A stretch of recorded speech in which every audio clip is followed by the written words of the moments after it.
காட்டுதான் வந்து சொல்லிட்டு அதுக்கப்புறம் நான் வந்து அதை அலசியாக இருக்கேன். இது ரைட்டு தப்பு இதெல்லாம்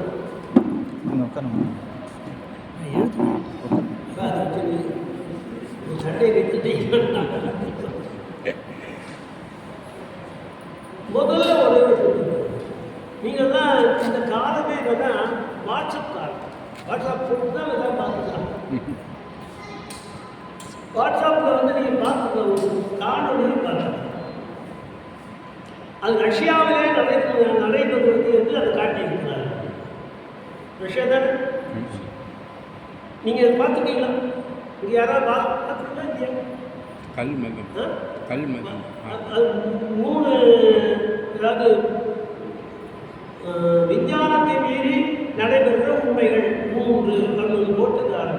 அது முதல்ல என்ன பண்ணுறாங்கன்னா ரஷ்யாவில் இருக்கிற ஒரு மலைப்பகுதி, அந்த மலைப்பகுதியில் என்ன செய்யணும்னா அது மேலே போனது எங்கேயோ ஒரு சுனை மாதிரி இருக்குது, பெரிய நீர் தேக்கம். அந்த நீர் தேக்கத்துக்கு பக்கத்தில் கல்லெல்லாம் இருக்கும். இந்த கல்லை எடுத்து அங்கே போட்டாங்க, அது நடக்குது. கல் போட்டால் மதக்குது. இன்னைக்கு அது பொய்யல்ல, கல் போட்டால் மதக்குது என்பது ரஷ்யாவில் எடுத்து காட்டுகிறார். ரொம்ப மகிழ்ச்சியாக இருக்கும். கல் மிதக்கும். இப்போ ஒரு பாயிண்ட் வரும், கல் போட்டால் போட்டாங்க, கல் போட்டால் மிதக்கும்.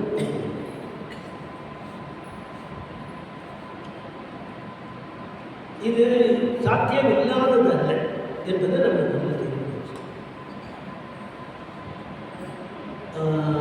தனுஷ்கோடி நம்ம ஏதா ரஷ்யாவே போனோம், நம்ம பார்த்துக்கலாம். தனுஷ்கோட்டியில போய் பார்த்தீங்கன்னா அங்கே இப்பொழுது அது ஒரு கற்கள் கிடைக்குது. ரஷ்யாவில் பண்ண மாதிரி ஒரு கல் கிடைக்குது. அதை அங்கே இருக்கிற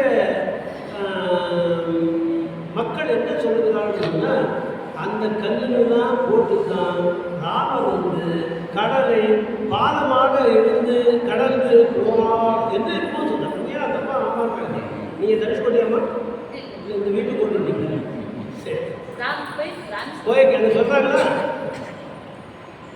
அந்த கல்லை வந்து என்ன வச்சுருக்காங்க, விற்றுருக்காங்க. அந்த கல்லை விற்றுக்கிட்டுருக்காங்க.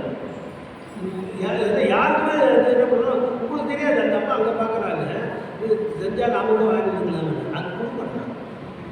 அதெல்லாம் பெரிய பெரிய கம்பெனிகள் வாங்கி வச்சுட்டு அதை பயன்படுத்தி இதெல்லாம் உண்மையில் அது நடந்து கொண்டு என்ன காரணம், இது போட்டால் அது வந்து மிதக்கும், அது வந்து போகலாம். என்ன காரணம், போரஸ் உள்ளே போகலாம், அது இது மாதிரி இருக்கும், போரஸாக இருக்கும்.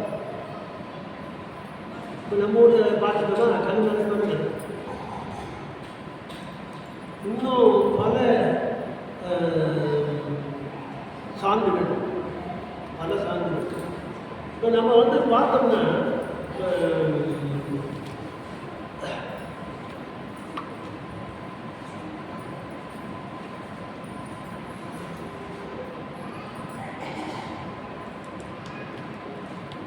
சரி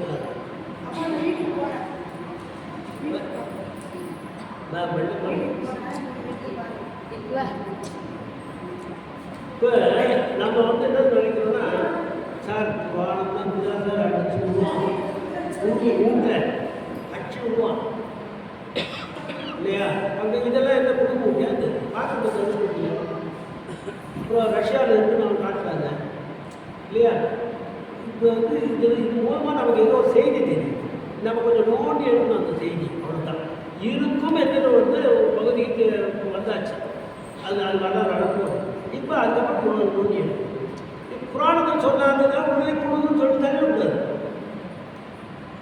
புராணம் தவறாக போய் இது பெரிய புராணம்தான். இது புராணம் என்று சொல்லிட்டு இது புராணம் என்று சொல்லிட்டு பொருத்தமான ஒரு சொற்றொடர் இந்த நூல்.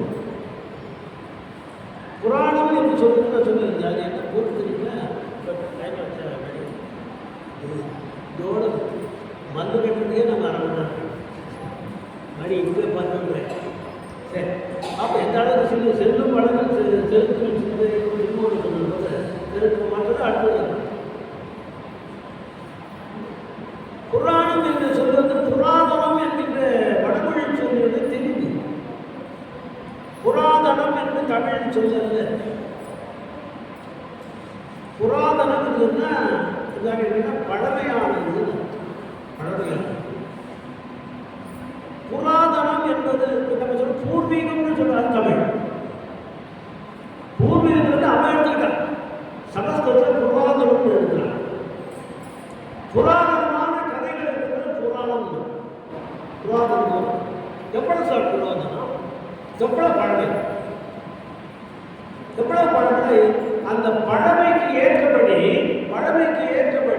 குழுவுகள் சதவீதம்.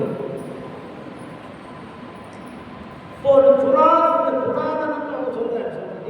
புராணம் இதே மாதிரி இன்னொரு சொல்ல இருக்கு, இதிகாசம். கேள்விப்பட்டிருக்கீங்க? இதிகாசம் கேள்விப்பட்டிருக்கீங்க? அப்ப என்ன பொருள்? யாராவது தெரியுமா? என்ன பொருள் இதிகாசம்? இதுதான் நடந்தது. அவர் தமிழ் வாழ்வு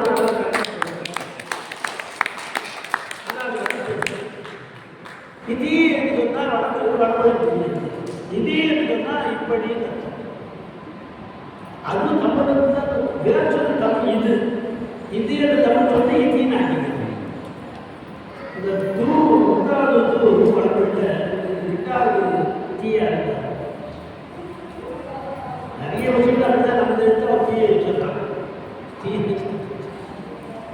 இதிகாசம் தான் வெளிப்பட்டது.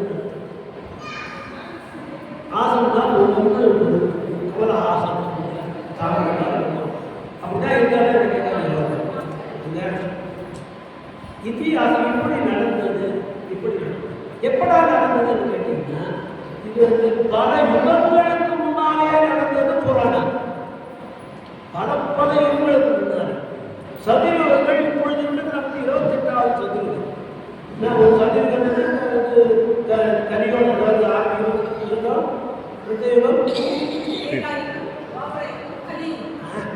மற்றதெல்லாம் இந்த மாதிரி 28 தான். இப்ப நம்ம 28வது சுழற்சி இருந்தோம். நீங்க பஞ்சாயத்து போய் பாருங்க, சட்டப்பத்திரம் குருக்கள் சொல்றாரு பாருங்க. 28வது பல யுகங்கள். ஒரு யுகத்துக்கு எவ்வளவு காலம் சொல்லுது? 4 யுகத்துக்கு பஞ்சாயத்து 4,32,000 ஆண்டுகள். 4,32,000. இது மாதிரி 4 அது 4 இல்லை. அது அடுத்தது கலியை பற்றி 4,32,000. அது 2வது பார்த்தீங்கன்னா துவாபரம். 3வது பார்த்தீங்கன்னா அது திருத்தயுகம். அது 4வது பார்த்தீங்கன்னா திருத்தயுகம். இதெல்லாம் போட்டு பார்த்தீங்கன்னா 43,20,000. 41 சதுரம் 43,20,000 ஆண்டுகள் என்று மறைச்சு பார்க்கலாம். எப்படி இந்த மாதிரி இப்போ கலியுகத்தில் 5000 ஆண்டுகள் நடந்துருக்கலாம். இந்த 4 அப்போ என்ன ஆகும்னு தெரியும். இப்போ இருக்கிற ஆட்சியே ஓவும் என்ன ஆகும்? 43 லட்சத்துக்கு இந்த மாதிரி பல யுகங்கள் முன்னால நடந்தது அப்படின்றது புராணம். பல யுகங்கள். இதை சைவ சித்தாந்தத்தில் பார்த்தீங்கன்னா அந்த மாதிரி புராணங்கள்னா சிவபுராணம் 10 இல்லையா? அதே மாதிரி விஷ்ணு புராணம் 2, அதுக்கப்புறம் சூரியன், ஆக்னேயன், 18 புராணம் தான். 18 புராணங்கள். அந்த 18 புராணங்களுடைய கால வரையில பார்த்தீங்கன்னா பல யுகங்கள் முன்னால் இருக்கு. பல யுகங்கள் முன்னால் அது ஏதோ உண்மையாக நடந்தது. அதனுடைய தொடர்ச்சியை வெளியே வந்து இப்ப அது அடுத்த நிலையில் எடுத்துன்னா சில பல ஆயிரங்கள் ஆண்டுகள் அந்த ஆண்டுகளுக்கு முன்னால் இருந்து அந்த யுக கணக்கே வராது. யுக கணக்கு இல்லாமல் ராமாயணம் நடந்தது கிமு 1700 ஆண்டுலேருந்து அறிஞர்கள் இன்னும் சொல்லணும்னா நம்மளோட ரஷ்யர்கள் தான் ராமாயணத்துக்கு ஈடுபாடு காட்டுறாங்க. இது வரைக்கும் ஏறத்தாழ 10,000 நாடகம் நடத்திருக்காங்க ராமாயணம். சரிங்க, அது நாத்திய ஊர். கடவுள் நம்பிக்கை இல்லை. யார் லெனினோ இவங்க வாழ்ந்த ஊர் இல்லையா? அவங்க நம்பிக்கையில் ராமாயணத்துக்கு இருக்கு. அவன் ஆராய்ந்து பார்த்து நம்ம ஊருக்கு இந்த குரங்குகள்லாம் வாழ்கிற இடங்கள்லாம் ஆராய்ந்து பார்த்து அது கல்லெல்லாம் எடுத்து அதுக்கு C14 முறையில் அது எந்த காலம் கண்டுபிடிச்சுன்னா அவங்க 1700 கிமு 1000 சில பல ஆயிரங்கள் ஆண்டுகள் தாண்டி முன்னால நடந்தது வந்து இதிகாசம். அதுதான் இத்தியாசம், ராமாயணம் மகாபாரதம். அப்ப என்ன ஆகுது, கொஞ்சம் அதுலேயும் குறைவு இருக்கும். புராணத்தில் இருக்கிற குறைவு குறைவாக. அப்புறம் என்னன்னா, இது நம்முடைய இப்போ இருக்கிற பெரிய புராணம். இது சில பல ஆண்டுகளுக்கு முன்னாடி, சில பல ஆண்டுகளுக்கு இப்போ இதெல்லாம் இந்த வித்தியாசம் இருக்குன்னா, இதெல்லாம் தெரிஞ்சுட்டு படிச்சுட்டா தான் உண்மையை தெரிஞ்சுக்க முடியும். பல யுகங்களுக்கு முன்னாலே நடந்தது என்று சொன்னால் அதில் 10 விழுக்காடு தான் உண்மை. இதோ உண்மை ஒழிஞ்சு அந்த இதிகாசம் போல பார்த்தீங்கன்னா அதில் ஒரு 30 விழுக்காடு உண்மை இருக்கும். மற்றெல்லாம் போல ஒரு சித்தரிப்பு அது இதெல்லாம் சேர்ந்து இந்த புராணங்கள் அல்லாமல் இதிகாசம் இல்லாமல் சில பல ஆண்டுகளுக்கு முன்னால் வந்து நம்ம சரித்திரம்னு வச்சுக்கிறோம். இது இப்போ நான் சொன்னதான் ப்ரீ ஹிஸ்டாரி. இப்போ இது வந்து ஹிஸ்டரிக்குள்ள வந்து பதிவாக இந்த வரலாற்று ரீதியாக இருக்கிற இதுக்குள்ள போய் பார்த்தீங்கன்னா வந்து என்னன்னா ஓரளவுக்கு 50 அல்லது 60 விழுக்காடு உண்மை இருக்கும். மீதி 40 கதைகளாக படுத்து வச்சுருப்பாங்க. அவங்க வந்து பிடிச்சவங்க மகாத்மா காந்தின்னா அவர் எவ்வளோ பெரிய தெரியுமா, அவர் எல்லாரும் தெரியும். நானும் வந்து மகாத்மா காந்தி நண்பர் தான் வச்சுக்கேன் எல்லாரும். ஆனால் அவர் வச்சு வேலை பண்ணுறாங்க. அந்த 40 விழுக்காடு தான் போய் ஒரு பிரபலம் உடனே அவரை சுற்றி ஒரு கதையெல்லாம் கிடைக்கும். அவ்வளோ நம்ம ஆச்சாரிய சுவாமிகள், பரமாச்சாரிய சுவாமிகள், மகாபெரியவர் அவர் வந்து எத்தனை கதை எழுதுறாங்க. ஒருத்தர் எழுதும்போது இன்னொன்று எழுதுறாங்க. விசிறி சாமியார் இருந்தாங்கன்னா அவர் தான் ஒரு 10 புக்கு வெவ்வேறு ஆசிரியர் ஒருத்தர் சொல்லணும். இப்போ பார்த்தேன் நமக்கு என் கண்ணனுக்கு நான் வந்து ஆசீர்வாதம் வாங்கியிருக்கேன். விசிறி அவர் வந்து எழுதுறாங்க விரோதமாக பார்த்தோம்னா அது எப்போ அது கூட தான் வரும். எந்த அளவுக்கு என்பதுதான் பார்த்தோம். எந்த அளவுக்கு இது என்ன பெரிய ஆச்சரியம் உண்டு. இந்த பெரிய புராணம் இந்த புராணத்திலே இந்த மாதிரி அந்த விழுக்காடு இந்த உண்மை இருக்கிறது. மற்றவர்களெல்லாம் சும்மா என்று சொல்லுகிற அளவுக்கு அதில் எந்த விழுக்காடும் குறை காண முடியாது. 100க்கு 100 முற்றிலும் சான்றுகளோடு ஒவ்வொருத்தருக்கும் சான்றுகள், கல்வெட்டு சான்றுகளோ செப்பேடுகள் சான்றுகளோ தளத்தின் பெயர் இருக்கோ இந்த மாதிரி கரையேறி ஒன்று இருக்கு. நான் தான் முதல்ல எடுக்கும்போது அதை சொன்னேன். கரையேறி வந்துச்சு எல்லாரும் ஒன்று நடந்துருந்தோம். இல்லைன்னா கரையேறி வராது. இல்லை அது ஒரு சான்று இருக்கு. அப்போ இது போல சான்றுகளோடு ஒரு இடத்துல சும்மா முன்னாள் உள்ள விஷயம் எதுவுமே இல்லை. ஆனால் தான் நான் அது சேர்க்கையாக இந்த போற்றி 102 என்ன ஆவணமின்றி எழுதாய் போற்றின்னு ஆவணமின்றி எழுதாய். அது எதுவும் ஆவண உண்மையிலே வராத உண்மை சேர்க்க தொட்டதே கிடையாது. அது மட்டும் இல்லை, மற்றவர்கள் ஏற்றுக்கொண்டார்கள் என்றாலும் அவர் ஏற்றுக்கிட்டார். முற்பிறவி இருக்குதுன்னா முற்பிறவியில் இவன் வந்து யார் செங்கோ இது கோச்சோழர் வந்து சிலந்தின்னு பாடியிருக்காங்க. யார் இவன் இல்லை, சேக்கிரார் பாடி அப்பர் சாமியே பாடி சிலந்தியும் ஆணைக்காலையும் தேவாரம் அந்த முற்பிறவி கதையை அவர் ஒத்துக்கிறார். அப்பர் சாமி ஒத்துக்கிறார். இவர் சொன்ன கோச்சோழர் சோழர்கள் இவர் முற்பிறவியில் இந்த மாதிரி இருந்தார், அவர் சிலந்தியாக பண்ணாரு.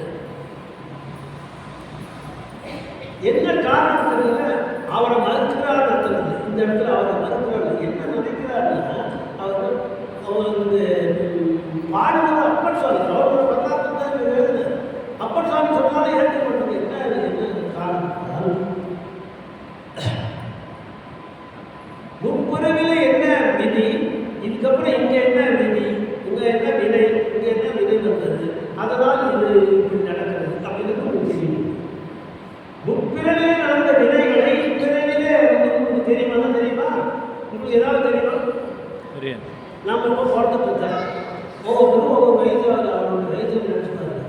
இந்த வயசுல நம்ம என்ன வினையோ தெரியல நமக்கு இல்லையா? ஏதோ ஒரு விஷயம் நடக்குது, இதெல்லாம் எனக்கு நடக்குது சார், நல்லா பின்ன தான் நடக்கும்.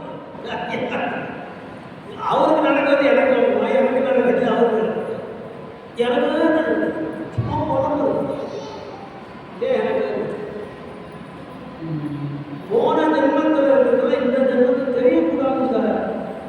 நல்லா கொஞ்சம் போன ஜென்மத்தில் என்ன நடந்தது, நாம் என்னவா இருந்தோம், இப்போ நம்ம என்னவா இருக்கோம் என்பதை தெரிஞ்சது போனோம்னா நல்லா இருந்தேன் அப்படின்னு இந்த ஜென்மத்தில் நம்ம வாழவே முடியும் இல்லை. கனவு மணியாக இருக்குது. அந்த அம்மா சொல்றா, எப்பா நொண்டு நொண்டு பேசிக்கிட்டு போன ஜென்மம் என்னன்னு தெரியுதா?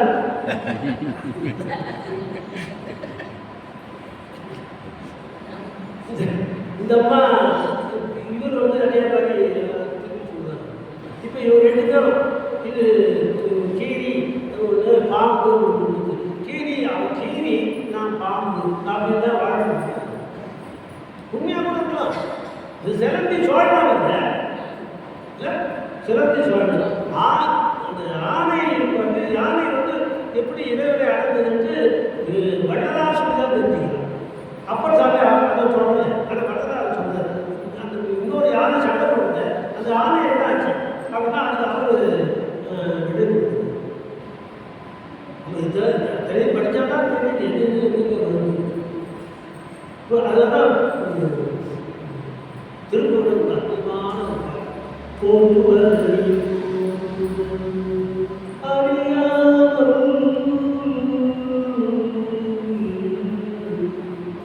ஒருவர் தெரிஞ்சுக்கிட்டு சார், அதனால வாழ்க்கை நடக்குது இல்லை. திருக்குறள்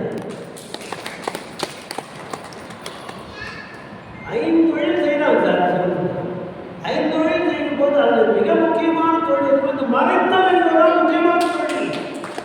மறைக்கிறது வாழ்க்கையே கிடையாது. ஏன் முந்தானத்து சாப்பிட்ட சாம்பார் என்னன்னு இன்னைக்கு தெரியலையே, மறதி. அது சின்ன அளவு மறைத்தல். போன ஜென்மத்திலிருந்து இந்த ஜென்மத்தில் என்ன நடக்குது, அது மிகப்பெரிய அளவு மறைத்தல். இந்த சாம்பார் விட்டு அடுத்த நாளைக்கு வேணும்னு சாப்பிடலாம், அது கூட அந்த சாப்பிட்டு தெரிஞ்சுக்கலாம், ஓரளவு ஞாபகமாக இருக்குது. இது சொல்ல முடியாது. மறைத்தல் தொழில் தான். என்னென்ன தொழில் சொல்லுவாங்க? தொழில் சொல்லுவாங்க. படைத்தல், காத்தல், அழித்தல் சொல்லாதீங்க.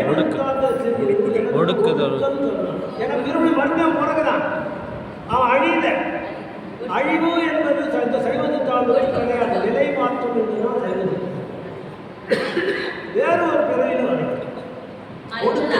ஒடுக்கல். அதான் ஒடுங்கி அந்த இவனை வந்து நம்ம சம்மானம் செய்கிற இவர் இருக்காங்க அரண் அல்லது உருத்திரன்னு சொல்லிக்கிறீங்க. அவனுக்கு என்ன சொல்லணும்? ஒடுங்கி. ஒடுங்கி முதல் சூத்திரமே ஒடுங்கி தான். ஆகவே அப்புறம் சொல்லுங்க இந்த ஒடுக்கம், அதுக்கப்புறம் மறைத்தல் அருள். நம்ம பேர் சொல்லணும். ருக்குமணி.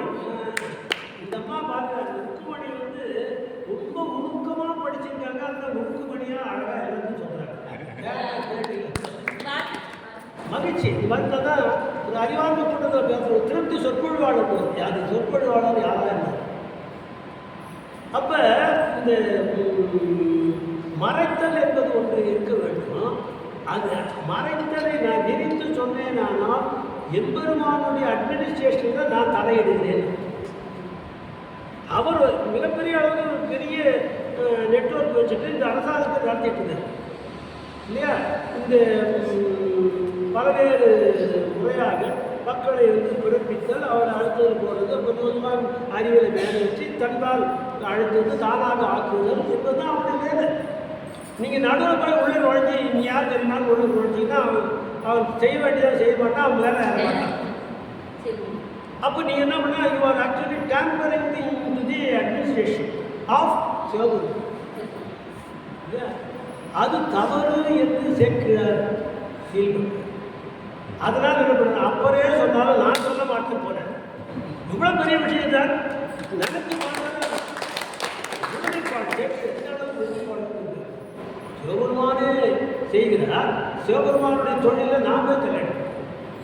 அப்பர் சாமி சொல்றார். அப்பர் சாமி சொல்லலாம் என்ன காரணம், அவர் இருந்த அளவுக்கு அவருடைய பக்குவத்துக்கு அவர் சொல்லலாம். அதை சிவபெருமானும் கோச்சிக்க மாட்டார். நான் சொன்னா கோச்சுனாலும் கோச்சிக்க. அதனால எவ்வளோ சேஃபாக எச்சரிக்கையோடு என்ன அற்புதமாக அணுகுகிறார். அதெல்லாம் பார்ப்பதே நம்ம ரொம்ப ஆச்சரியமாக. அந்த நிலையிலே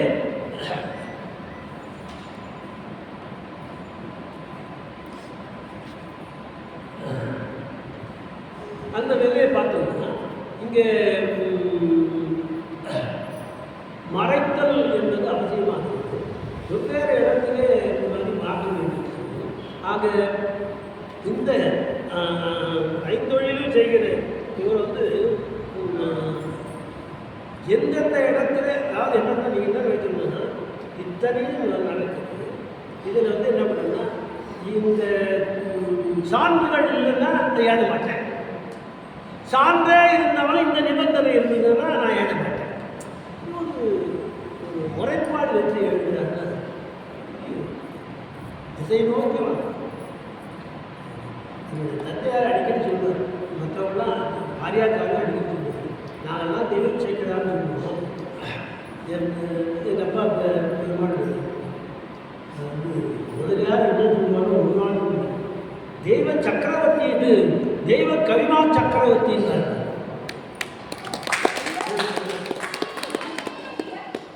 என்னம்மா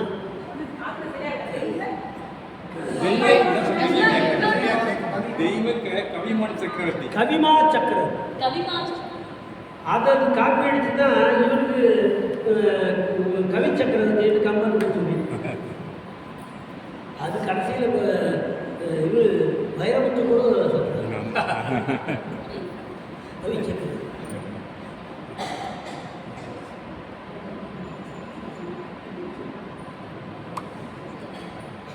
சொல்ல போனால் வைரமுத்தியோட நண்பர் தான். அதுக்காக எல்லாத்தையும் ஒத்து கொடுக்கும்போது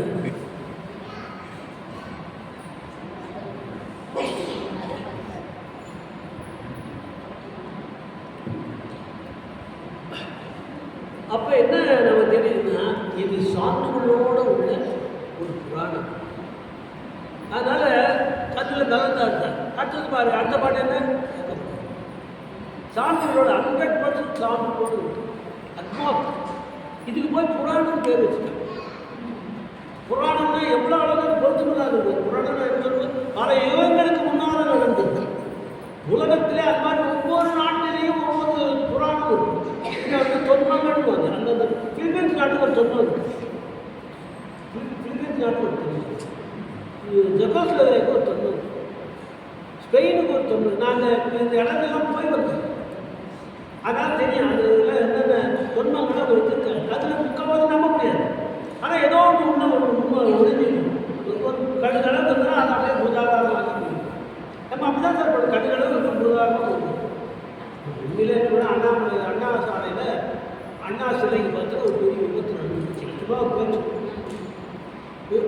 அந்த விபத்து நடந்துச்சுன்னா உடனே ஒரு ஸ்கூட்டர்காரன் ஒரு இவரும் ஆட்டோக்காரன் ஓதிக்கிட்டேன்.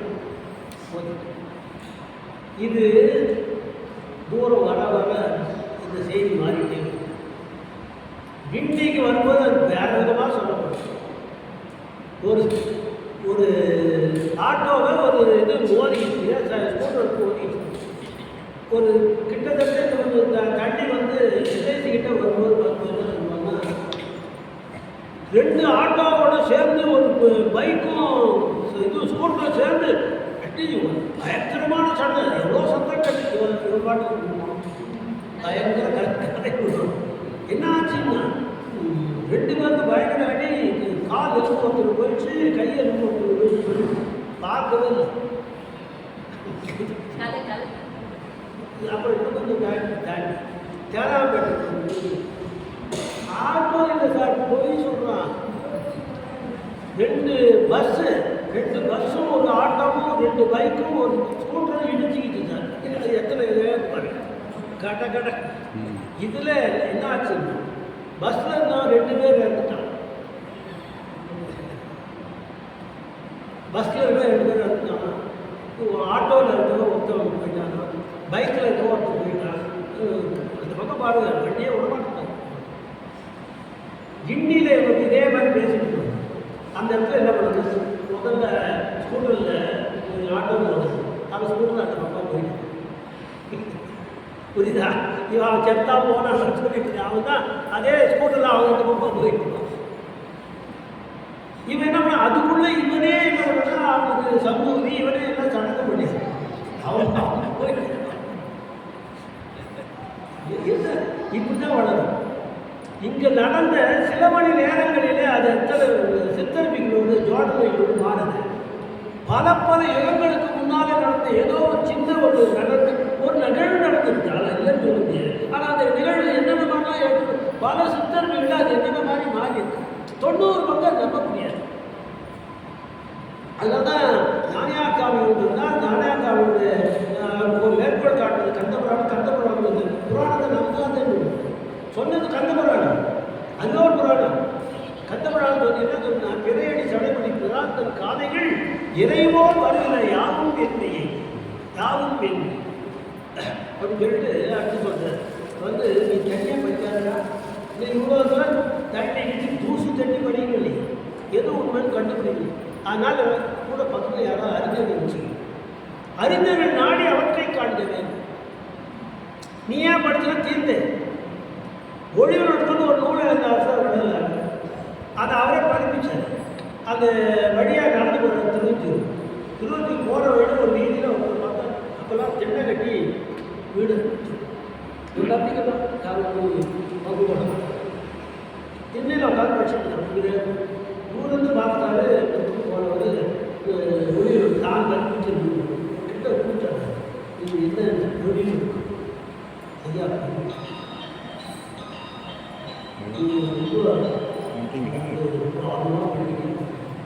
உள்ள போய் தீப்பெட்டி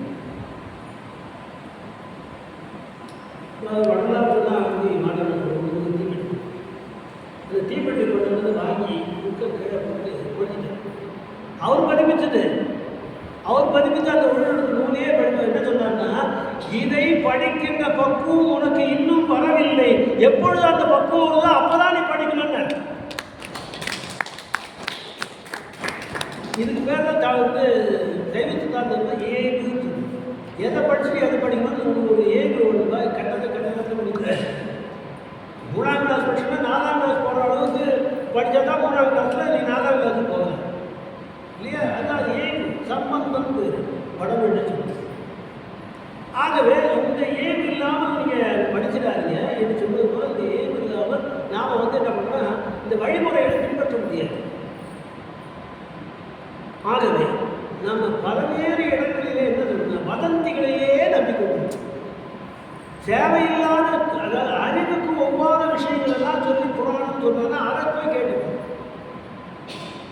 நம்ம அது வந்து மீண்டா தான் யார் நமக்கு வெளியாகுவார், ஆண்டவன் வெளியாகுவார்.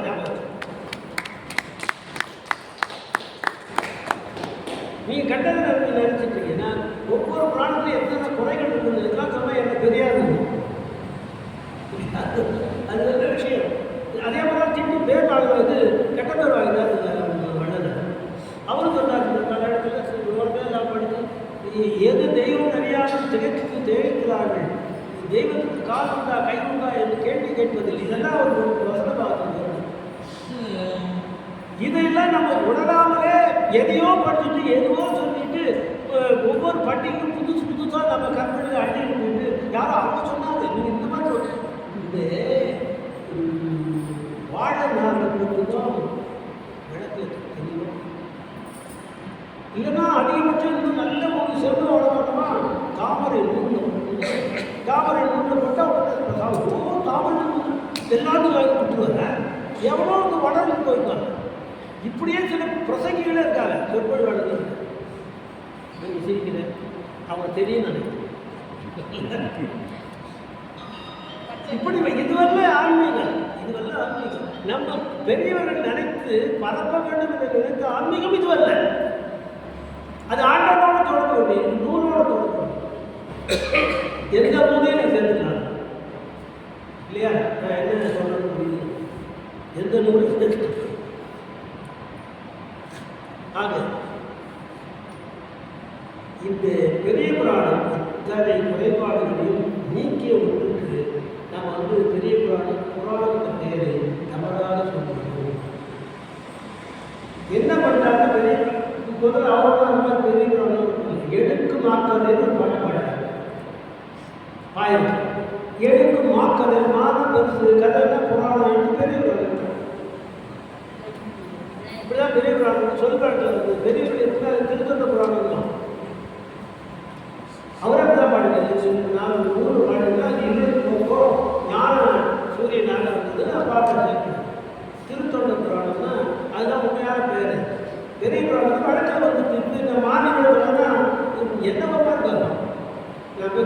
இந்த திருத்தொண்ட புராணத்தில் தனி புராணம் இந்த மக்கள் நடந்து தான் நம்ம அதை பரப்ப வேண்டும். அந்த உண்மையை பரப்ப வேண்டும். சான்றுகளோடு இருப்பாங்க. சான்றுகளோடு இருந்தாலும் வீடே வாங்க. ஒரு விற்பனை ஆளுங்க வீடுன்னா சான்றுகள் வேணும். என்ன பண்ணணும்? இது தாய்ப்பத்திரம் இருந்தால் இந்த தாய்ப்பத்திரம் இருந்தால் ஒரு 10 தாய்ப்பத்திரத்தை கட்டணும். 10 தாய்ப்பத்திரத்தை அந்த உண்மையாக அது சரிதானா என்று தெரிவிக்கும். பண்ணாலும் சார்பதி வாழ்ந்தா அவன் கேட்டீங்கன்னா இதெல்லாம் பார்த்துட்டு தானே நீ வீடு வாங்குறீங்க. அது தாய்ப்பத்திரம். அதுபோல எல்லா ஆண்டவனுடைய அடியாருடைய வரலாறு எந்தவித பொய்யும் கலவாமல் முழுமையாக ஒரு புராணம் முழுமையாக ஒரு வரலாறு இருக்குமானால் அந்த அத்தனை அற்புதங்களையும் அடங்கிய ஒரே ஒரு தாய்ப்பத்திரம் பெரிய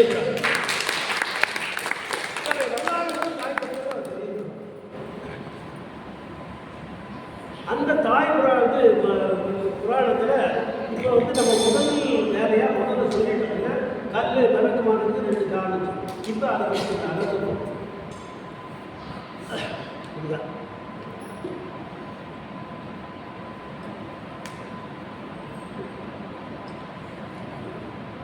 ஒரு நிமிஷம்.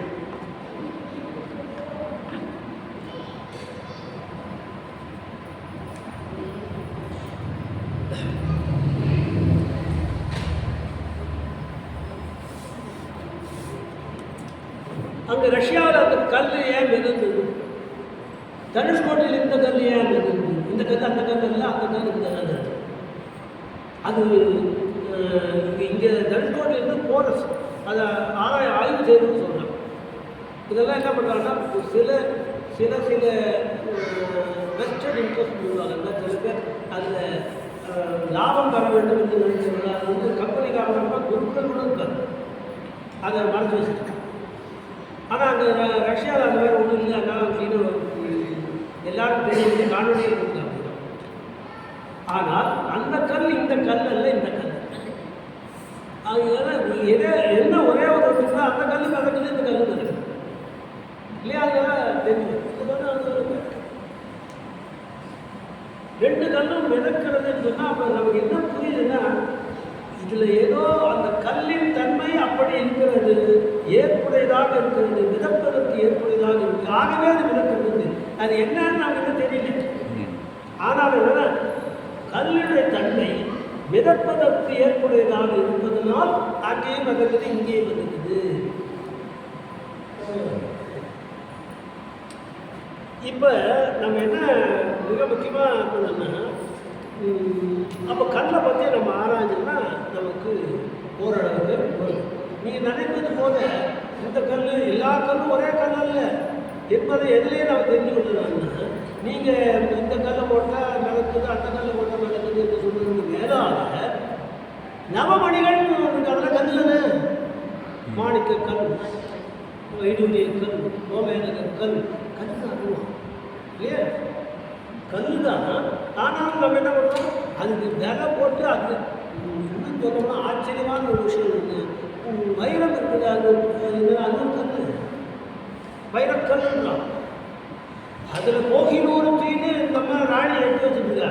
இதில் இல்லாத ராணி இந்த ஆண்டுட்டு இருந்து எடுத்து மாட்டோம். உலகத்தில் அதனுடைய விலைக்கு ஈடாக இதுவே அவ்வளோ உயர்ந்தது. இப்போ கல்லுக்கு எவ்வளோ விலை இல்லை, அவ்வளோ விலை ஏற்று வருது. அப்போ கீழே இங்கே போடும்போது ஒரு கல்லும் அந்த கோயில் ஒன்றா இப்போ கல் அதுவும் கல்லு தான், இதுவும் கல்லு தான். தன்மை வேறு, அதனால் நிலை வேறு. நவமணிகளை என்ன பார்த்தோம்னா என்ன பண்ணுறோம்? இத்தனை கற்கள் இருக்கிறதோ அதுலேயே ஆக உயர்ந்த விலையுடையது வைரம் தான் இல்லையா? மாணிக்கம் அது கட்டுப்படியாக வரும். அப்புறம் கடைசியாக நம்ம என்ன சொல்லலாம், முத்து சொல்லலாம். இப்படி அதை வெற்றி பெற்றுக்காங்க. இதுக்குன்னு ஒரு சாத்திரம் இருக்குது. அந்த சாத்திரம் எல்லாம் எடுத்து இப்போ இந்த கல் இருக்குது இல்லையா? அதில் வைரக்கல் எடுத்துக்கணும். வைரக்கல் அதனுடைய ஒரிஜினல் என்ன தெரியுமா வந்து அதுக்கு மூலம் கார்பன். யார்? கார்பன். கார்பன். கார்பன். எல்லாரும் தெரியுற மாதிரி சொன்னேன். கார்பன். கரி கரி கரி கரி கரி தாங்க அவ்வளோ வெளிச்சத்தை கொடுக்குற ஒரு கல்லாமா. அந்த வைரக்கல்லிலிருந்து வருகிற அந்த பட்டைகளிலிருந்து எந்த வெளிச்சம் எந்த பக்கம் போதோ அதற்கேற்ப உங்களுக்கு நலமும் கிடைக்கும், நோயும் வரும். இது பெரிய ஆராய்ச்சி. ஆனால் எப்படி உருவாச்சு? கல்லிலேருந்து எப்படிங்க ஒரு வைரக்கல் உருவாச்சு? என்னன்னா இந்த பூமி அடியில் இருக்கிறது தான் சொல்கிறேன். இது சயின்ஸோட சார், இது விஞ்ஞானத்தோடு ஒத்து போகிற ஒரே விஷயம் நம்மளுடைய சைவம் தான். வேறு எதுவும் ஒத்து போவதில்லை. நான் ஒவ்வொன்றே பார்க்குறேன். அந்த விஞ்ஞானத்திலேயே சைவ சித்தாந்தத்திலேயே அந்த விஞ்ஞானம் ஒழிஞ்சிட்டு நம்ம அதெல்லாம் தெரியாமல் நம்ம என்ன பண்ணுறோம்? எவ்வளோ சொல்லலாம் பண்டாரம் தான் ஆண்டி பண்ணுறாங்க. நம்மளை வேலையில் நம்பிக்கை வச்சுக்கோ, என் நம்பிக்கை அப்படிலாம் வச்சுக்கலாம் முடியாது. அவன் நம்பிக்கை தப்புன்னு சொல்லணும். அப்போ தான் நீ நம்பிக்கை வைக்கலாம். எந்த சைடு சித்தாந்தம் பரபக்கம் உருவாக்கிட்டு சுபகத்தை உருவாக்கணும். பரபக்கத்தை முதல்ல நிராகரிக்கணும். நிராகரித்து தான் நான் இதுதான் தெரியும்னு சொல்லலாம். எந்த சைடு சித்தாந்தம் உன் நம்பிக்கை நீ வச்சுக்கோ, என் நம்பிக்கை வச்சு என்ன பண்ணுவேன்? உனக்கு எப்போவாவது சண்டை வந்துட்டு அந்த நேரத்தில் வளர்க்கணும். இதுக்கு ஒரு துன்பம் வரும், அதுக்கு ஒரு துன்பம், இதுக்கு ஒரு ரத்தம் கடலையாக செட்டே போகும். அதுவெல்லாம் வெளியே தீர்வு. இது சரியா இல்லையா என்று அலசி பார். இப்போ என்ன ஆகுதுன்னு சொன்னால் இது பூமி சயின்ஸு பிரகாரம் பூமி நீர் உள்ள மிகப்பெரிய அளவு சுமார் ஒரு 15,000 டிகிரி சென்டிகிரேட்டில் கொதிச்சு ஒரு குழம்பாடு இருக்கு. ஒரு அந்த குழம்பாடுனா மேலே எவ்வளோ அளவுக்கு உஷ்ணம் மேலே வர வர இடைப்பட்ட இந்த இதுக்கு பாருங்க லெவலில் மட்டங்களில் இருக்கிற ஏதோ ஒரு பொருள், அது என்ன வேணா இருக்கலாம், ஏதோ ஒரு பொருள் எரிஞ்சிடும். முக்கியமாக தாவரங்கள் அங்கே இருந்ததுன்னா அதெல்லாம் எரிஞ்சு போயிடும். தாவரங்களையோ மற்ற பொருட்களையோ அதெல்லாம் எரிந்ததுனால என்ன ஆகுதுன்னா அது அத்தனையும் கரியாகுது. இது கரியாகுது. கரியான முறை என்னன்னா பூமியினுடைய அழுத்தம் இருக்கு இல்லையா? இந்த வெப்பம் வருகிறது, மேலே பூமியிலிருந்து அது வெயிட் அழுத்தம். இப்படி அழுத்தினால் என்ன ஆகும்? அது ஒரு படிவமாக மாறும். என்ன படிவம்னா அந்த கரிப்படிவம். இந்த கரிப்படிவம் ஒவ்வொரு இடங்களில் ஒவ்வொரு தன்மைகள் உள்ளது. ரஷ்யாவில் ஒரு பக்கம் ஒரு மாதிரி இருக்கா, அதே மாதிரி இங்கே அப்படி ரஷ்யாவில் ஒரு நெய்வேலியில் கறி கிடைக்குதுல்ல, நெய்வேலி அப்படின்னா ஒவ்வொரு நெய்வேலியில் கிடைக்குது. அதுதான் பயமாக இருக்கா. நாளைக்கும் ஒரு பிளாட் வாங்கிக்கணும் நெய்வேலி. நீங்கள் பார்க்குறதெல்லாம் அங்கே பார்க்குறது அந்த கறி இல்லை. அது வேறு வேறு தண்ணி பழுப்பு இருக்குது, அது வைரமாக. அப்போ எது வைரமாக? ஏதோ ஒன்று வைரமாக அளவுக்கு இருக்கும் இல்லையா? இந்த பழுப்பு வேறுபட்டு வேறு. அப்போ என்ன ஆகுதுன்னா அந்த அழுத்தத்தினாலும் வெப்பத்தினாலும் சேர்ந்து வந்தது கரியானது அது கிடச்சிது. அது முறையாக தீட்டினீங்கன்னா ஒரு வைரம் வைக்கிற ஒரு அற்புதமான விஷயம் கிடைக்குது இல்லையா? அது பயங்கர விலையில் ஓடுது. அமேசானில் ஒரு இடத்துல பார்த்தீங்கன்னா இது கிடைக்குது, ஒரு கோமேதம். அதை கல்லிலே அப்போ நம்ம என்ன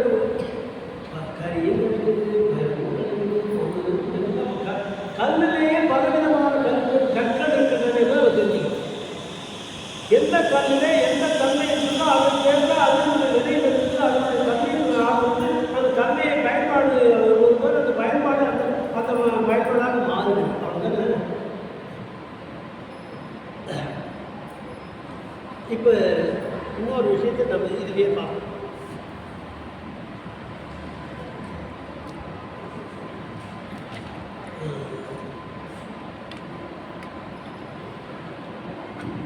இப்போ நீங்கள் நினைப்பது போல கல் என்பது எதுவும் தனியாக ஒன்று இருக்குது, மலை எதுவாக இருந்தாலும் அது இருக்கலை. சார் சதையே கல்லாயிடுது. டாக்டருக்கு போனீங்கன்னா அவன் சொல்கிறாங்க இந்த பகுதி முழுக்க இதுவாகிடுச்சு, கட்டி தட்டி போச்சு, அதனால தான் அவங்களுக்கு கால் எடுத்து வைக்க முடியல, வலி இருக்குது எல்லாம் சொல்கிறான். சதையே கல்லாது. திருவக்கரைன்னு ஒரு ஊர் இருக்குது, தெரியுமா உங்களுக்கு? திருவக்கரை இங்கே எத்தனை பேர் போயிருக்கு? அயலம் பக்கத்தில் இருக்கா? சரி. அந்த அங்கே போனவங்க சாமி இது பண்ணிட்டு அர்ச்சனை பண்ணிட்டு தேங்காய் தட்டு வரணும். அது வந்து தலத்தில் போனீங்கன்னா முக்கியமான விஷயம்லாம் பார்த்துட்டே வரும். அது பக்கத்துலேயே ஒரு இடம் இது போட்டிருக்கோம். பல மரங்கள் பல்லாயிரக்கணக்கான ஆண்டுகளாக அந்த மரம் அங்கேயே அப்படியே இருக்க மெல்ல அதுவே கல்லாக மாறி இருக்கிறது. அதாவது போட்டு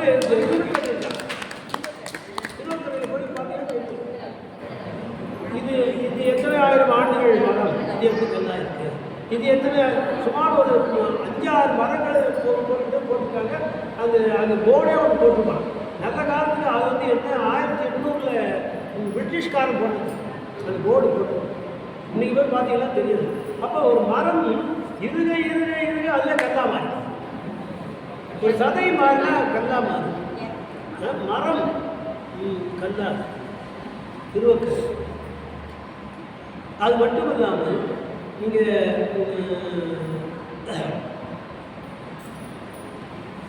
கோயில், அந்த கோயிலில் வந்து என்ன பண்ணா புதுசாக கட்டுறாங்கன்னா ஒரு தகுதி கொடுப்பா. இந்த மாதிரி அப்படிங்க இருக்கணும், இந்த மாதிரி இருக்கணும், படம் அது தெரியும். அவன் போய் நான் கல் தேர்வு தொல்காப்பியத்தில் வருது. தொல்காப்பியத்தில் வந்து இந்த கல் தேர்வு என்பது பற்றி வருது. ரச்சனாக்களே உரை எடுத்துக்கிறது. கல் தேர்வு போய் தகுதி பண்ணுவான். இப்போ கண்ணகிட்ட சிலை எடுத்தாங்கல்ல, அப்போ எந்த கல்லில் வேணும்னு அவன் பார்த்து சொன்னான்னு சிவபெருமான் அதனுடைய அடிப்படையில் தான் தொல்காப்பியத்திலே வருது. கல்லை தேர்ந்து அது உங்களுக்கு தெரியாது, எனக்கு தெரியாது, அவங்க தகுதி பண்ணாதான் கல். அதுலேயே என்ன பண்ணுவோம், இது ஆண் கல்லுமா இது பெண் கல்லுமா? உண்டாது ஆண் கல்லுமா பெண் கல்லு. அப்போ கல்லில் ஆண் அப்போ அவனுக்கு தெரியும். ஏன்னா இதனுடைய தன்மை வேறு, அதனுடைய தன்மை வேறு. ஆண்களிலே ஆண் தெய்வங்களை மட்டும்தான் அவங்க உருவாக்குவான். பெண்களிலே தான் பெண் தெய்வங்களை உருவாக்குவான். மாறி சொன்னால் அவன் தவறி அல்ல இல்லையா? ஆக இப்போ கல்விலே தெரியுது, தன்மைகளிலே தெரியுது. அவன் கண் பார்வையிலே கண்டுபிடிக்கும். மரம் கல்லாகிறது. ஒரு கல்லிலே பார்த்தீங்கன்னா ஆண் பெண் தெரிகிறது. அந்த கல்லிலே அந்த ஆண் பெண் தெரிகிறது மட்டும் இல்லை, அதை எந்த மாதிரி ஒரு கல்லில் அமைஞ்சுன்னா 2-3 தட்டு தட்டினா சொரம் பாடுது சார். இப்போ இதில் மதுரைக்கு போங்க, மீனாட்சி அம்மன் கோயில் அது உள்ள போனீங்கன்னா அங்கே வந்து வீரபத்ர சாமி பெருசாக வச்சுருப்பாங்க. 3-4 இடத்துல தட்டுங்க, அழகாக அற்புதமான சரிகமாக தாராசுரம் போகுது. படிக்கட்டில் அந்த சுரந்து வச்சுருப்பான். படிக்கட்டில் ஒரு கல் வச்சுருப்பான் தாராசுரம். ஒவ்வொரு இடத்துல நீங்கள் ஏறும்போது குழந்தைங்களாம் விளையாடி பார்ப்போம். அங்கே ஒரு பயணத்துக்காக போகிறாங்க, தலை பயணத்துக்கு. அது பார்த்தா குழந்தைங்க ஒரே குஷி பிடிச்சி அது ஆடும். பலவிதமான சுரங்கள், இந்த 7 சுரத்துக்குள்ள அது ஒரு சங்கீதம் அமையும். கல் எல்லா கல்லுமே பேசுது, எல்லா கல்லுமே சுரம்ப தன்மை மாறுது. அப்போ ஒரு கல்லிலே வந்து அது மரம் கல்லாது. ஒரு மரம் ஒரு கல்லில் இருந்து போரஸாக ஒரு கல் வந்து சதையிலே இருக்கும்போதே ஒரு விஷயம் சொல்லுது. இதெல்லாம் இந்த செய்தியெல்லாம் உங்களுக்கு எங்கே தெரியும்? அதுக்காக இதெல்லாம் அடியே சொல்லினாலுடைய மற்றவங்களுக்கு தெரியுது. உங்களை போன்று அடியார்கள் இதை தெரிந்து கொள்ள வேண்டும் என்ற ஒரு ஆர்வம் பற்றி நான் இதெல்லாம் சொல்லியிருக்கேன்.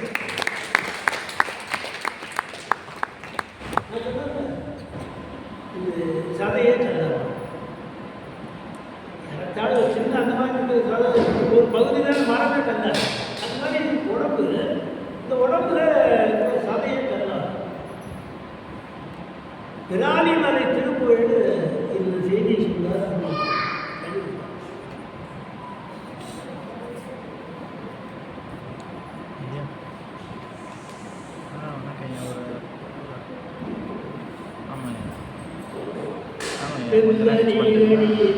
ஐயா கூட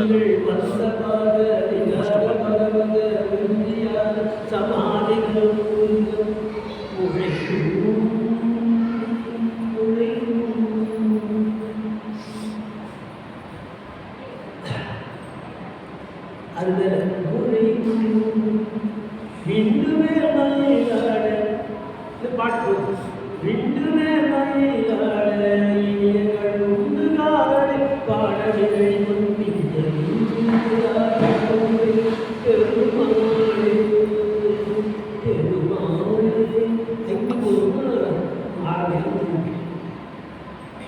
நம்ம வேண்டிய இடத்துல சொல்லிட்டா விராலிமலையில் தண்ணீர் போட பார்க்கணும். மயில்கள் நிறைய இருக்குங்க. அந்த மயில்கள் மழை பேர் அங்கே தெரியுது. ஆனால் தெரியும் ஒரு தார்மீகம் கிடைக்கும். கொஞ்ச நேரம் கழிச்சு கொஞ்சம் ஃப்ரீ ஆகிடுச்சுன்னா அது டான்ஸ் ஆகும். மயில் நடனம் ஆடுது. குஷி வந்துச்சு மயில். அந்த மாதிரி நடனம் ஆடும்போது என்ன பண்ணணும்? ஒரு குறிப்பிட்ட கல்லை தேர்ந்தெடுத்து ஆடணும். ஒரு குறிப்பிட்ட கல்லை தேர்ந்தெடுத்தாலும் ஒரு மயில் ஒரு குறிப்பிட்ட கல்லை தேர்ந்தெடுத்தாலும் இன்னொரு மயில் இன்னொரு குறிப்பிட்ட கல்லை தேர்ந்தெடுத்தாலும் கண்ட இடத்துல ஆடாது. நான் சொல்லலை சார், திருக்குறள் சொல்லுது.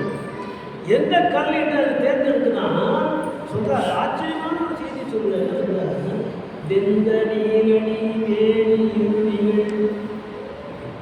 மிகப்பெரிய அற்புதமான ரிஷி போன்றவர்கள் அந்த திருநீர் அணிந்த நிலையிலே அந்த மரம் இருக்கும்.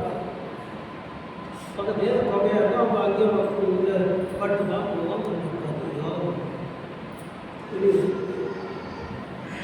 எந்த நீரணி வேணி விதிகள் வந்தார் இந்தியாத சமாதிகள் முகமாடி இந்தியாத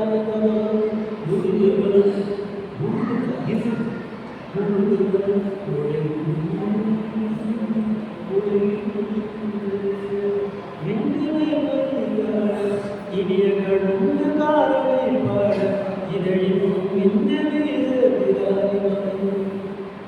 கோடி கோடி கொடுக்கலாம் சார்.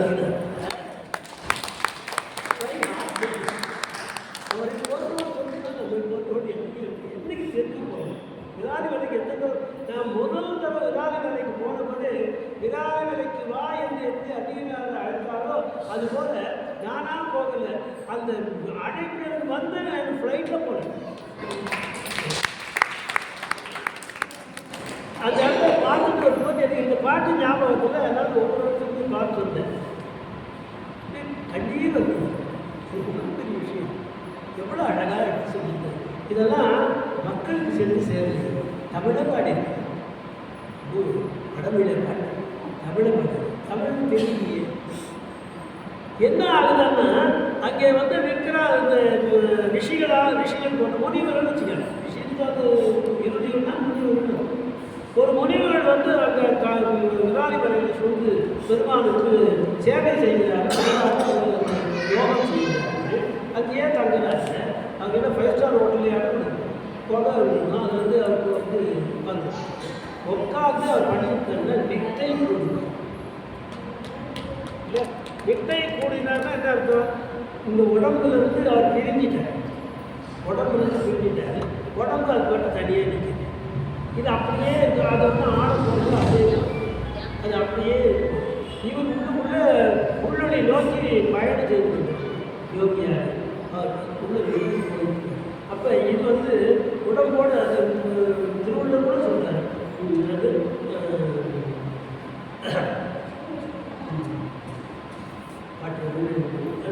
பாட்டு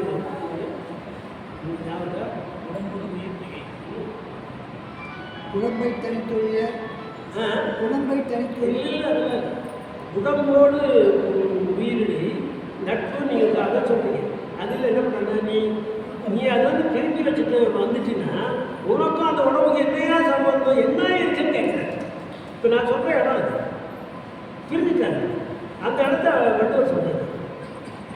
அந்த மாதிரி பிரிஞ்சுட்டாங்கன்னா அவங்களுக்கு இந்த உடம்புக்கு அது சம்பந்தம் இல்லாமல் இருக்கு. அவங்களுள்ள வெறும் அவன் ஆன்மாவுக்கு அது வந்து ஜடம் வரல இல்லையா, அது தனியாக நிற்குது. அப்போ என்ன பண்ணா இது மேலே போயிட்டு நிற்க போடுறவங்க என்ன அர்த்தம்னா இவர் வந்து மேலே போயிட்டு இருக்காது. இது வந்து போயிட்டு வரணும். இது எரிக்கிட்டே இருக்கும். சம்பந்தம் இல்லை. அது அந்த உடம்புக்கும் அவருக்கும் சம்பந்தம் இல்லை. முன்னோட்டு பண்ணுவதுமா எரிக்கிட்டே இருக்கும். இதுல 10,000 ஆண்டுகள் ஆன பிறகு அந்த கல்லாக இருந்த உடம்பு அந்த சதையாக இருந்த உடம்பு கல்லாக மாறிவிடலாம். வெற்றியான சமாதி வெற்றி பெற்று விட்டார். இந்த யோகம் செய்திலே வெற்றி பெற்று விட்டார். சமாதியிலே வெற்றி பெற்று விட்டார். வெற்றியான சமாதி மொழி அதை மயிலிடம் எந்த இடத்துல அந்த கல் அது சாதாரண கல்லா அல்லது இந்த மாதிரி முனிவர் அவங்க யோகரிட்ட எங்க அப்படி அவர் உடம்பு மாறிய கல்லா என்று அது தேடி தேடி பார்த்து அதன் மேலே நின்று ஆடுவதுதான் செய்தி. ஒன்று சொல்வது மயிலை என்பது முருகனுக்கு ஊதியம் மட்டும் இல்லை. முருகனுடைய ஊதியம் என்பது ஒரு மயிலாக இருக்குமானால் அவன் அண்டாண்டவனுக்கு அதிபதி. அண்டாண்டவனுக்கு அதிபதி அந்த ஒரு சின்ன திகிலோடு மயில் எப்படி தாக்கும் கேட்கணும். கேள்வி கேட்கணும் எப்படி தாக்கும் அதை தாக்காது. அவங்க அதுக்கு என்ன பொருள்னா அந்த ஒவ்வொரு மயிலும் பலவேறு விதமான சக்திகள் அட்டவா சக்திகள் அல்லது வடலாறு சொல்வது அட்டவாசம் 8 சக்திகள் அதுக்கு 64 சக்திகள் சம்பந்தம் 64 சக்திகள். அந்த மாதிரி 64 சக்திகள் 4 சக்திகள் ஏற ஏற அந்த சித்தர்கள் இருக்காங்க. அந்த சித்தர்கள் அத்தனை பேரும் பெருமானை தாங்கிக் கொண்டிருக்கிறாரா முருகப்பெருமானை தாங்கிக் கொண்டு அவர்கள் தான் வழி. திங்கள் நிகழ்ந்த மனவேக வந்தது என்னோடி ஆழ்ச்சி பொருள் வளர்ந்தார். சித்த கணம் இந்த சித்தர் வெவ்வேறு கல்லில் வெவ்வேறு வகையை அந்த சித்தருக்கு வகையான பக்குவத்தில் உருவாங்க. அவளெல்லாம் பெருமானே நீயல்லவா இந்த நிலைக்கு உருவந்தா என்று சொல்லி அவரை ஏற்றி துதி பாடிக்கொண்டிருக்கிறார். அவர்கள் மேல் பெருமான அமர்ந்திருக்கிறார். மையிலே முடியாமல் என்னோட மயில் வேறு நாடகம் சினிமாவில் அவங்க அடிகள் கூட்டு இது இந்த மயில் இவங்க இவை பிடிக்கலாம் ஊரில் நடக்கும். அது மட்டும் இல்லாமல் இந்த பக்கம் வச்சு அந்த பக்கம் வந்து நிறைய சொல்லுவாங்க. அந்த மயில் பாவம் இப்படி கூத்தடிக்கிறீங்க பாவத்தில் கதறி கதறி பாடு. அது என்னன்னு தெரியாமல் இப்படி கூத்தடிக்கிறீங்க பாடலாம் சொல்லுங்க. இதெல்லாம் மயில் என்பது சித்தர்கள். இந்த மயிலே அதனால தான் இந்த சித்தர்களை வணங்குவதற்காக ஒரு பண்டிகை வச்சார். எந்த பண்டிகை இருக்காமோ எந்த பண்டிகை இருக்காமோ இந்த சித்தர்களை எல்லாம் மயில் குடும்பத்தில் வணங்குவதற்காக ஒரு பண்டிகை வச்சார். உங்க குறிப்பாக கிராமங்களில் வந்து அதிகமாக தெரியும். சிட்டியில் போய் தெரியாது. யாருக்கும் தெரியல.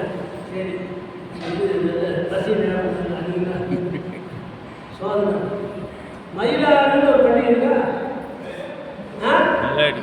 மயிலாடு ஆமாய்யா மயிலாடுன்னா நாகர்கோவில். மயிலாடுன்னு ஒரு பண்டிகை சொல்லிட்டு இருக்கீங்க. ஓ இது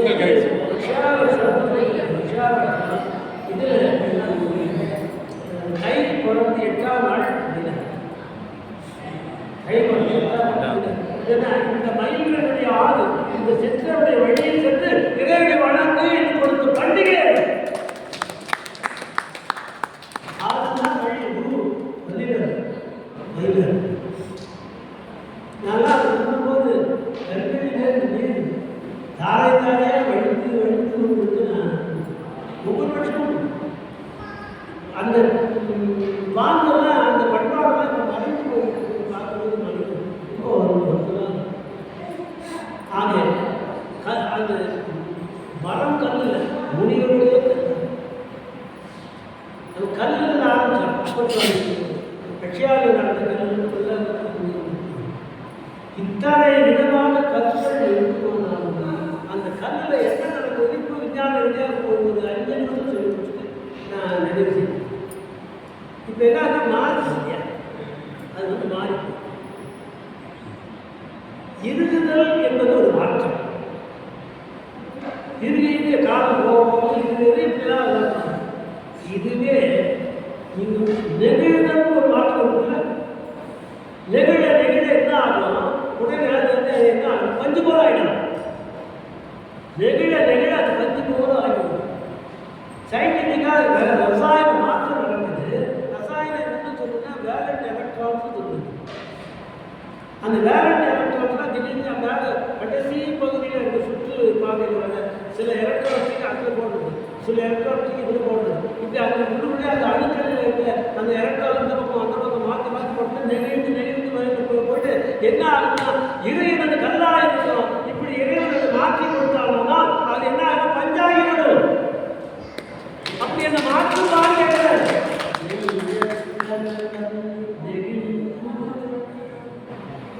அது என்ன உரையாடுறேன் சொல்றாங்க. என்னுடைய கண் மாதிரி இருக்கிற உடம்பு என்னுடைய நெஞ்சமே அது என்ன நெகிழணும். நெகிழனா நீ தான் பார்த்துக்கணும். அந்த வேலைகள் கஷ்டம் தெரியும். நீ தான் மாற்றி கொடுக்கணும். நெஞ்சல் அதே தான் மாணிக்கிறது. கல்லை கனிவாக்கும் பிச்சை. கல்லை கனிவாக்கும் எப்படிலாம் பாடிருக்காங்கன்னா அது என்னன்னு தெரியாது. சும்மா பாட்டு எழுத தெரியும் பாடிட்டு இப்படி எவ்வளோ விஷயத்தில் அது சங்கதிகளோட சங்கீதம் பாடுவது என்பது வேறு. அதுதான் ஓதா பாடுறது. அதோட ரசிக்க வேண்டியது. ஆனால் அது வந்து முப்பொருள் வேறு. அது மட்டும் நம்ம உடையது. ஆக அது இப்போ நம்ம அப்பர் வந்து கல்லை வச்சு போயிட்டான். சமணம் இவர் அங்கே உட்காரு. அவர் என்ன பண்ணாருன்னா உடனே என்ன பண்ணாரு? சொற்றொழிவு நமச்சிவாய இல்லையா? ஆமான்னு சொன்னீங்கன்னா ஆமாம் ஆமாம் ஆமாம். அப்போ என்ன பண்ணா ஒழுக்கம் இருக்க சிவபெருமான் வந்து 5 எழுத்தை ஓதி இருக்கிறார். அவர் கட்சி போட்டு தோன்றுதான். அவர் அதை பற்றி கவலையே பண்ணல. அவர் என்ன பண்றாரு? குரு தன்னுடைய குரு துணையாக என்ன பண்ணுறதுன்னா 5 எழுத்தை முடித்து கொண்டார். 5 எழுத்தை பாடிக்கிட்டே இருந்தார். அப்போ என்ன ஆச்சுன்னா அந்த 5 எழுத்து யாருக்கு வந்து சேரும்? இறைவனை வந்து சேரும். இறைவன் யாரு? ஏற்க அவர் என்ன பண்றாரு? கூப்பிடுறான். பாவத்தில் முடிச்சுட்டார். உடனே என்ன பண்றது? கல்லில் போட்டு கட்டிட்டாங்க. என்ன பண்ணா அந்த கல்லுக்காக ஓடி வந்து தண்ணி போடுறா இல்லை அந்த எல்லாத்துலையும் இருக்கா. அவனே இருக்கிறான். கல்லில் இறங்கத்தான் பண்ணணும் அவன் தான். அதை நிகழ செய்யணும் அவன் தான். உடனே அவருக்கு 5 எழுத்து யோகி அவருக்குள்ளே இருந்த அந்த அணுக்களை இருக்கிற அத்தனை அணுக்கள் இறக்காமலே மாற்றி அந்த பொறிவே மாற்றி விட்டு பழம் பஞ்சு போலவனை மாற்றி விட்டார். அது மிதக்கிறது. இப்போ கல்வி எப்படி கல்லை எப்படி மிதந்தது? யாராவது சொல்லுங்க. சொல்லுங்க கொஞ்சம் கிட்ட வந்து கேட்கல. மைக்கே கேட்க மாட்டேங்குது. வாணிஜத்துக்கு போகிற வழியில் ஆஞ்சநேயர் கோயிலுக்கு போயிருந்தேன். உலகையை தொட்டில் ஒரு கல்லை போட்டு நடக்க வச்சுருக்காங்க. ஜேர்ஜருக்கு கல்லை பார்த்து அது நடக்குது அப்படின்னு சொல்கிறாங்க. பஞ்சாவடி பஞ்சாவடி ஆஞ்சநேயர் பஞ்சாவடி ஐயா பஞ்சவடி பஞ்சாவடி அதான் ராமேஸ்வரத்துலேருந்து எடுத்துகிட்டு வந்து கல் ஐயா. ராமேஸ்வரத்தை கொண்டு வந்துருக்குன்னு சொன்னாரு. ஆமாம் ஐயா, ராமேஸ்வரத்துலேருந்து எடுத்துகிட்டு வந்து கல். இல்லையா, நான் பார்த்துருக்கேன். இல்லை, நான் பார்த்துருக்கேன். அவருக்கு ஒரு கைத்தட்டல் இருக்கு. நான் உண்மைதான் பேசுறது அவர் பார்த்துருக்கேன் இல்லையா? அங்கேருந்து எடுத்து வந்திருக்காங்க. அதை கொண்டு வந்து இங்கே போட்டுருக்காங்க. பஞ்சவட்டியில் போட்டுருக்காங்க. பஞ்சவட்டி இங்கேருந்து எடுத்து போய் நம்ம ராமேஸ்வரம் ராமேஸ்வரம் எடுத்து போய் அங்கே போய் போட்டுருக்காங்க. ஆக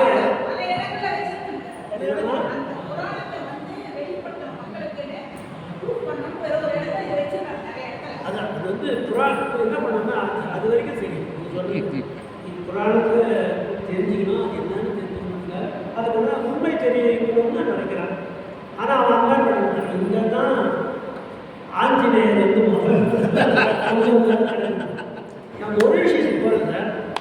ஒரு விஷயத்துக்கு போனால் அங்கே ஒரு மாதம் இருக்கும். அங்கே சொற்பொழு இல்லாமல் இருந்தால் அங்கே இருந்து ஒரு அப்போ இந்த ராமபுரம் பிரசிடென்ட்டே ஒவ்வொரு சொற்பொழு கொடுத்தாரு. அங்கே Swamiji doctor Vivekananda so recipe broadcast every day. God is there without any அவங்க என்ன பண்ணாங்கன்னா அந்த கடலை அதுவும் தாண்டி இடம் தான்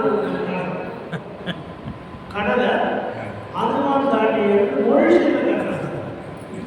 இலங்கையிலிருந்து போகலான்னு தனுஷ்கோடி பகுதியிலிருந்து தாண்டி காலத்துக்கு அந்த இலங்கைக்கு போகலான்னு இவன் அதை கொண்டு போய் இதில் காட்டுறாங்க. என்னன்னா காரணம் ஏதோ அது வந்து இந்த நாட்டில் தான் நடந்தது அப்படின்னு ஒரு கோஷ்டி ஒரு கற்பனைக்கு கதை தோன்றினா அதை பஞ்சவடி இருக்கலாம். நீ சொல்ல வேண்டியது இது இங்கேருந்து அங்கே போயிருக்கு. அது வந்து வாசனை நம்ம இன்னும் அதை வெற்றி பண்ணாமல் சொல்கிறது. ஆகவே எதை சொன்னாலும் எதை கேட்டாலும் தயவு செய்து இதோட உண்மை என்னன்னு தெரியும். உண்மைதானா கரெக்டானா அப்படின்னு என்ன என்று கேள்வி, எப்படி என்று கேள்வி, ஏது என்று கேள்வி. இப்படிதான் சாக்ரட்டிஸ் சொன்னான். இல்லை சாக்ரட்டிஸ் சொன்னான். அவன் வந்து கீழே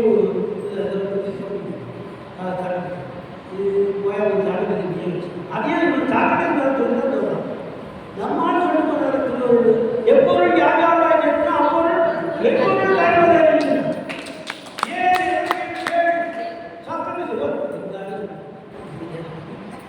உறக்க கதையை நம்முடைய பெருமை நமக்கு தெரியுது. ஆக கல்வி எப்படி உயர்ந்தது என்பதற்கான தெரிவிக்கிறோம். சாமிகள் பாட அது மாறிய இப்போ இதே மாதிரி குங்குலிய கலையிலான கதை கழிவாக்கின அந்த லிங்கம் வந்து சாக்கி வச்சு லிங்கத்தை பறந்து போட்டோம்னா அது கையில் போட்டு கழுத்தில் போட்டுக்கிட்டு இழுத்தாரு. இழுத்த போது என்ன ஆகுது, இது வந்து மாறாமல் அவரும் 5 எழுத்து ஓதினார்னு சேக்கலாக சொல்றார். 5 எழுத்து ஓதினார். அதனால அது வந்து என்ன ஆகுது, பஞ்சாயிடுச்சு. அதனால ஆணைய சேனையை கொண்டு சோழ இழுத்து பார்த்தா ஒன்றும் முடியல. அப்போ இவர் வந்து போடுறாரு இழுக்கிறார். இல்லைன்னா இவர் 5 எழுத்து ஓதினவங்க அந்த அடியாருக்காக ஆட்டோவில் வருகிறார். உள்ளுக்கு அந்த கல்லில் இருக்கிறத பஞ்சாட்சி கொடுத்தார்.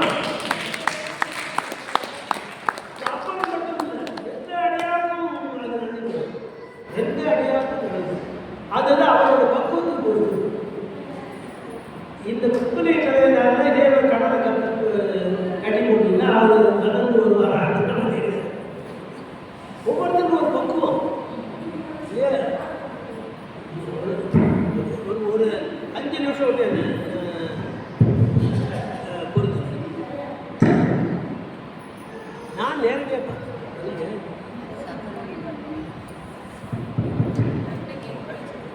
நான் நேரடியாக பார்த்தேன். யார் மயிலாப்பூர் சம்பந்தமான யாராவது வந்திருக்கீங்களா?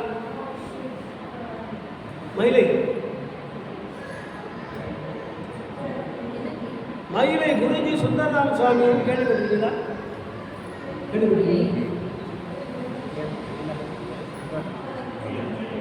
என்னங்க? அது அங்கே வந்து மயிலை குருஜி சுந்தரராம சுவாமியோடு அடியன் மிக நெருக்கமாக பழகியிருந்தார். அவர் இந்த வித்தையை செய்தார். இது அட்டமாச செய்வது கடினமான கல்லை பஞ்சு போல லகுவாக மாற்றுவதால் இந்த வித்தையை அவர் செய்தார். ஜலகண்டேஸ்வரர் கோயில் வேலூர் இதில் வந்து ரொம்ப நாளாக ஒரு சாமி இல்லாமல் இருந்தது. அந்த சாமி எங்கே இருந்தாரு? சத்வாச்சாரம் இருந்தார். லிங்கம் அங்கே இருந்தது. அந்த லிங்கத்தை எங்கே யாராவது எடுக்க முடியும். அப்போ அதை எடுத்து அங்கே சத்வாத்திலிருந்து அது எனக்காக ஒரு 3-4 கிலோமீட்டர் அந்த லிங்கத்தை மயிலை குருஜி சுந்தரராம சுவாமிகள் நேராக குங்குலி கதை நாயனார் பண்ண போல அந்த பக்கம் போட்டு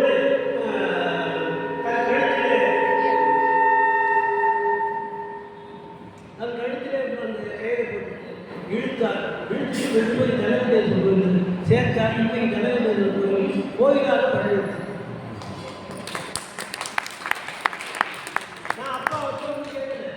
ஏன்னா அவரோட நெருங்கி பழக்கிறதுனால நான் அடுத்து இன்னைக்கு அந்த மாதிரி பண்ணீங்க அது இதுதானே கேட்டேன். ஆமாம் ஆமாம். அந்த வித்தியாவை யார்கிட்ட கற்றுக்கிறதுன்னா வள்ளிமலை மௌனசாமி வள்ளிமலை மௌனசாமி. நான் வள்ளிமலையோடு ஒரு நெருங்கிய தொடர்புடைய வாரியார் சாமி மருமகன். வாரியார் சாமி எனக்காக 70 ஆண்டுகளாக வள்ளிமலை வழிவிடாங்க. அதுதான் அடியே இந்த 5 வயது அந்த வள்ளிமலையில் அந்த மௌனசாமி வந்து அவர் என்ன பண்ணாங்கன்னா அது மலையில் ஆட்டு சுற்றி முன்னாடி குழந்தை சிறு இது அந்த சிறுவரோடு எப்பவுமே செய்வோடு இருப்பதண்டி அப்படின்னு சொல்லி பட்டத்தார் குழந்தைங்கள பெரிய திறமைகள்லாம் குழந்தைங்க அவங்க என்ன அந்த ஆட்டு பசங்க வந்து அங்கே சாப்பிட்டியாட்டு இல்லை லோன சாப்பிட்டா சைகிலே சாப்பிட்டியா அங்கே எவ்வளோ ஒரு மாறுது அப்படியே ஓடிருக்கோம். நீ அந்த ரவுண்டாக டயர்லாம் ஓட்டுறல ஓட்டுறேன் அப்படின்னு கேட்குறேன். அவர் போச்சாரு என்ன தெரிஞ்சு சரி அது அது வந்து நல்ல கல்வி ஒரே ஒரு சுற்று. இந்த சுற்றுவரில் ஒரு வாரம் அந்த இது பாறையில் கை அப்படியே விட்டு கலையில் விட்டு அவரை நேராக பார்த்து அவருக்கு ஆசீர்வாதம் வாங்கியவர். அவர்கள் தான் மயிலை குருஜி சுந்தரராம சுவாமிகள் இந்த நகிமா என்கிற சித்து நல்ல வேலை ஒரு சித்து கற்றுக்கொண்டு அதை வச்சு ஏமாத்தணும். நிறைய பேர் அதில் இறங்கணும் ஏமாத்தணும் அப்படி இல்லாமல் அது ஒரு நல்ல அறிவு. ஆக இது மாற்றத்தக்கது. மாற்றி நம்முடைய எந்த பணிக்கு அதை உபயோகிக்கலாமோ அந்த கல்லை அப்படி உபயோகிக்கலாம் என்பதை அப்பர் சுவாமியோட வரலாறு மூலமாக உலகம் தெரிந்து கொண்டது என்று சொல்லி வாய்ப்புக்கு நன்றி கூறி நன்றே நாட்டவர்க்கும் இறைவா போற்றி.